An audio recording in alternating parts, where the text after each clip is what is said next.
Pagpalang araw sa inyo mga kababayan, mga minamahal. Ito po yung sandali na idudugtong ako po yung biglang naputol nating video nung aking unang pagbi-video, live video patungkol sa Juan 3:16 na totoo sa aking buhay. Purihin ng Panginoong Diyos yung tungkol doon sa gawa ng dyablo sa aking buhay na ito ay natalo dahil sa gawa at kamatayan ng ating Panginoong Hesukristo. Doon niya nalupig ang dyablo. Sabi ng talata doon sa unang Juan 4 na sa pamamagitan ng ganong pangyayari ang anak ng Diyos ay nahayag upang iwasak ang gawa ng dyablo. At dahil doon, ang mga talatang ito ang nagpapatunay na natalo na po ang dyablo, yung mga gawa sa ating buhay. Ito ay kusang nababago, nawawala sa pamamagitan ng ginawa ng ating Panginoong Hesukristo. Ito po yung talata sa Hebreo Kabanata 2, mga minamahal.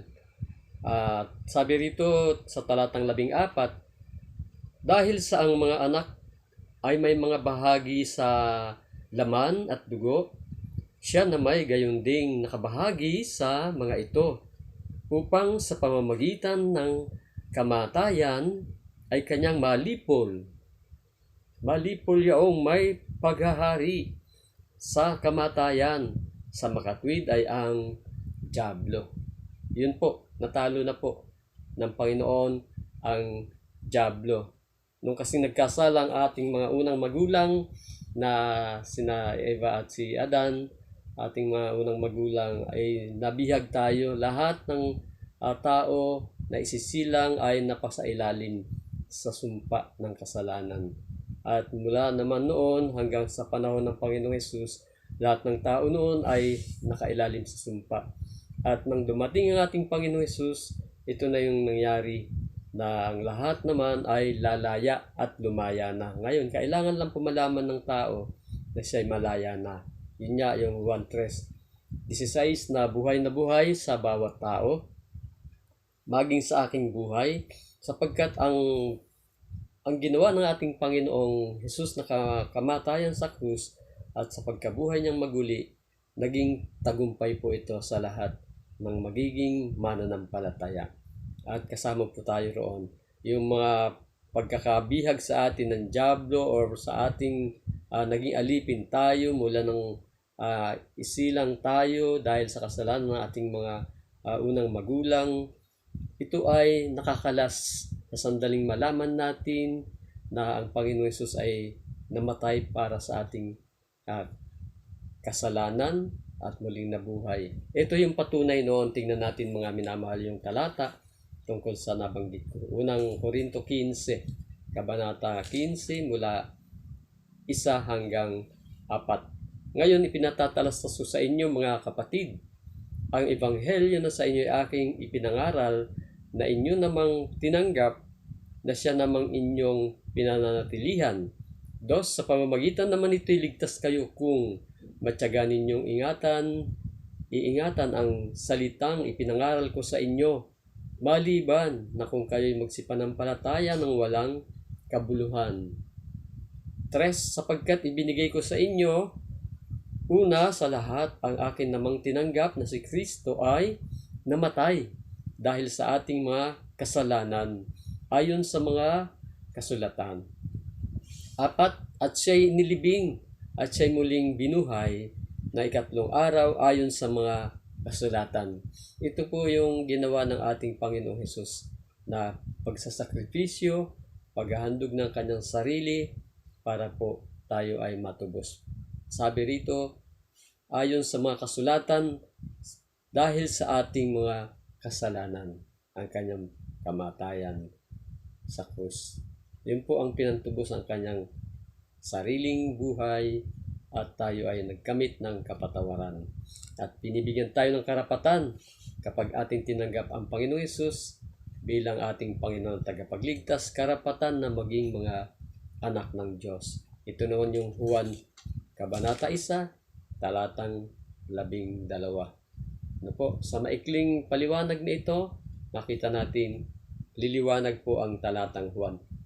John 3:16. Sabi rito sa chapter 1 verses 11 to 12 ng Juan, sabi rito, siya'y naparito sa sariling kanya at siya'y hindi tinanggap ng mga sariling kanya. Sa 12, datapwat ang lahat ng sa kanya'y nagsitanggap ay pinagkalooban niya sila ng karapatang maging mga anak ng Diyos. Yun po binibigyan tayo ng karapatan na maging mga anak ng Diyos. Sa makatwid, bagay, ang mga nagsisisampalataya sa kanyang pangalan. Sabi sa 13, na mga ipinanganak na hindi sa dugo, ni sa kalooban ng laman, ni sa kalooban ng tao, kundi ng Diyos. Kalooban ng Diyos na tayo ay maging mga anak ng Diyos. Once na tinanggap natin ang Panginoong Hesus bilang ating Panginoon at tagapagligtas, nanampalataya tayo ng kanyang kamatayan sa krus ay para sa ating katubusan. Yun po ang naging susi para ang John 3:16. Sino ka man, sabi doon, na sumampalataya ay hindi ka mapapasok sa paghatol, kundi binibigyan ka ng karapatan or buhay na walang hanggan. Yun ang mga pagiging anak ng Diyos. Pag naging anak ka na ng Diyos, hindi ka na anak ng dyablo. Inalis na tayo doon sa dati nating buhay ng ating mga pamumuhay ay nasa kadiliman. Inilipat na tayo ng Panginoon tungo doon sa liwanag. At may mga talata yan. At kung gaano man kalaki ang kasalanan natin, mga minamahal, niya po ang sabi ko na ako ay balot na balot ng kasalanan sa aking buong buhay. Ngunit binago ng Panginoon, binigyan ng bagong buhay, bagong pag-asa. Ito po yung tungkol sa kasalanan na kagaano man kalaki ang ating mga kasalanan. Ang sabi ng Panginoon sa Isaiah sa Kabanata 1, talatang 18, sabi po rito, magsiparito kayo ngayon at tayo magkatuwiranan, sabi ng Panginoon. Bagaman ang inyong mga kasalanan ay maging tila mapula, ay magiging mapuputi na parang niebe. Bagaman maging mapulang gaya ng balahibo, matingkad na pula, ay magiging parang balahibo ng tupa. Ang tingkad ng balahibo ng tupa ay puti at yung kasalanan naman natin ilalarawan sa pula. Para po yung background natin sa likod na bedsheet, yung kulay pula na yun ang ating kasalanan. At yung kulay puti na nakatabi, yun po ang paglilinis sa atin ng Panginoon. Mula doon sa pagiging makasalanan, mapulang mapula, dahil sa kasalanan, papuputiin po tayo ng Panginoon kung tayo po ay nakipagkatuwiranan sa Kanya. Ibig lang sabihin ito, magkatuwiranan ay ipagtapat natin sa Panginoon ang ating mga kasalanan. Hindi man natin matandaan lahat, sabihin lang natin, Panginoon, patawarin mo ako sa lahat ng aking mga kasalanan. Mula pa nung ako'y magkaisip hanggang sa oras na ito. At yan po yung ginawa ko rin na panalangin nung siya aking tinanggap sa aking buhay bilang Panginoon at tagapagligtas, at buhay na buhay po ang mga salita ng Diyos, at ito po ay hindi umaalis ng hindi na isa sa katuparan sa pinagsuguan. Ang ministry nito ay baguhin ang buhay, bigyan ng kapayapaan ang sambahayang magulo, at bigyan tayo ng pag-asa sa buhay na walang hanggan. Ang sabi ng Panginoon, Isaias din po yun sa tanda ko. Chapter 55. Ang sabi po rito, chapter 55, sa verse 10 hanggang 11, sapagkat kung paano ang ulan ay lumalagpak at ang niebe ay mula sa langit at hindi bumabalik doon, kundi dinidilig ang lupa at pinasisibulan at pinatutubuan ng halaman at nagbibigay ng binhi, sa mga hasik at pagkain sa mga ngain. Sa 11, magiging gayon ang aking salita na lumalabas sa bibig ko.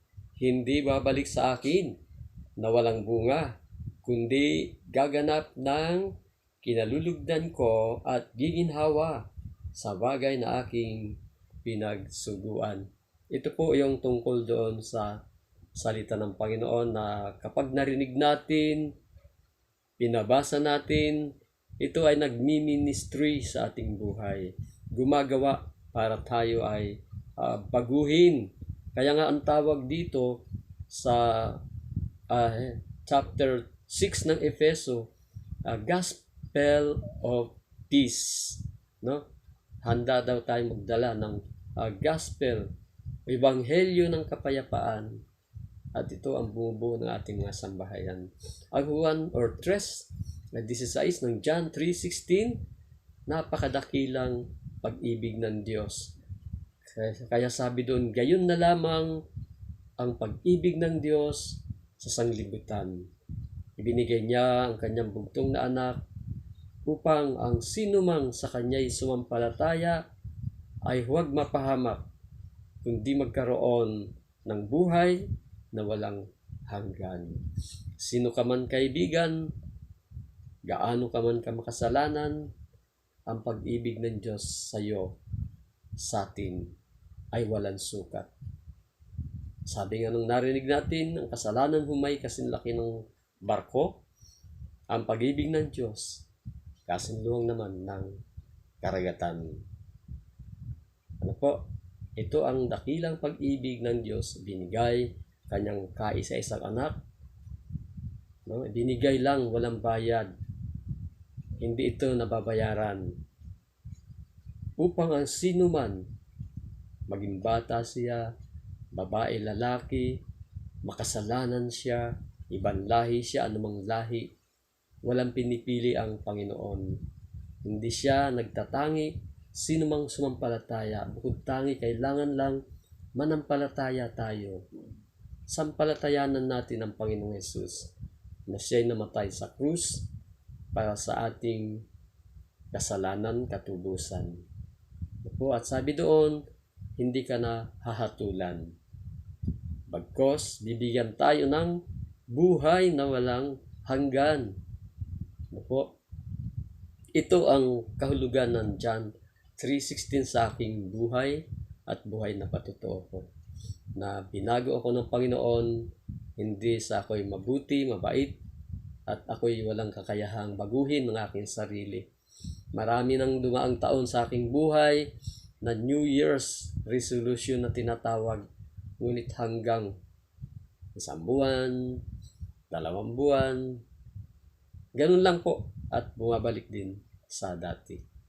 Pagkat sabi nga kasi ng Panginoon sa aklat ng Juan 15:5, sabi doon na kapag kayo'y hiwalay sa akin, sabi ng Panginoon, ay wala kayong magagawa. Tunay na wala tayong magagawa. Kaya po ang kaligtasan ito natin tinatamasa ay tunay na biyaya. Sabi sa Efeso, nais kong basahin ito para sa ating lahat. Para sa mga bago nating kaibigan, minamahal na makaalam ka ng katotohanan. Efeso 2:8 at 9. Pakinggan po natin. Sabi sa 2:8 ng Efeso, sapagkat sa biyaya, kayo nangaligtas sa pamamagitan ng pananampalataya, at ito'y hindi sa inyong sarili. Ito'y kaloob ng Diyos, hindi sa pamamagitan ng mga gawa, upang ang sinuman ay huwag magmapuri. Maliwanag na hindi sa ating sariling sikap ang kaligtasan, kundi isang biyaya. Ang ginawa sa atin ng Panginoon, ito po, sa Gawa 26:18.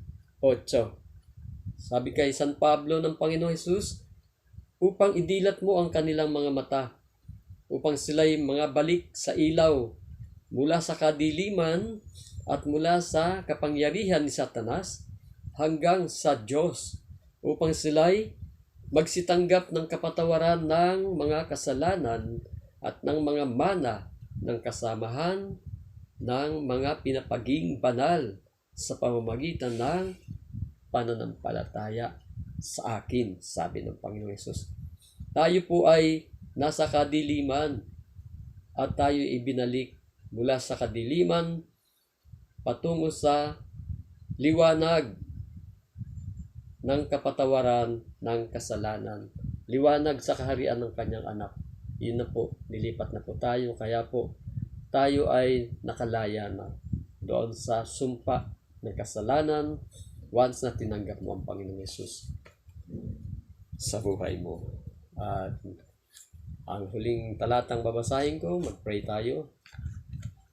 Ang sabi sa Juan, ay sa pahayag, tinatawag ito sa ibang katawagan na Revelation 3:20. Sabi rito sa pahayag 3:20, narito ako'y nakatayo sa pintuan at tumutoktok. Kung ang sino man ay duminig na aking tinig at magbukas ng pinto, ako'y papasok sa kanya at hahapong kasalo niya at siya'y kasalo ko. Ngayon po, mga minamahal, kaibigan, or kababayan, or sino ka man na nais mong tumanggap ng biyaya ng kaligtasan sa ating Panginoong Hesus, no? Sa Juan 3:16, John 3:16, sino mong sumampalataya, magkaroon ka ng panampalataya sa ating Panginoong Hesus, tanggapin mo siya bilang Panginoon tagapagligtas, tumutuktok siya sa puso mo ngayon, kapatid, kaibigan. At sabi rito, kung ang sino man ay duminig ng aking tinig at magbukas ng pinto, ako'y papasok sa kanya. Kaya kung nais mo, kaibigan, tanggapin ang Panginoong Hesus, anyayahan, pumasok sa iyong puso, buksan mo ang iyong puso at siya'y makakasama mo at mananahan sa iyo at tayo ay babaguhin ng Panginoon, pangunahan ng ating buhay. Sundan mo ako, kaibigan, sa maikling panalangin ng pagtanggap sa ating Panginoon. Sundan mo lang po ako, gagarin mo ako kung parang kinagagad pag sinabi ko, Panginoon, Panginoon, ganun lang po. Ang kinin mong ang panalangin ito ay para sa iyo. Igagay kita ng panalangin ng pagtanggap. Tayo manalangin. Ama naming Diyos, lumalapit ako, isang taong makasalanan, sa iyong harapan na nagpapakumbaba. Nagsisisi po ako sa aking mga kasalanan. Lahat po ng aking pagkakasala sa isip, sa salita at sa gawa, mula nang ako'y magkaisip hanggang sa oras na ito.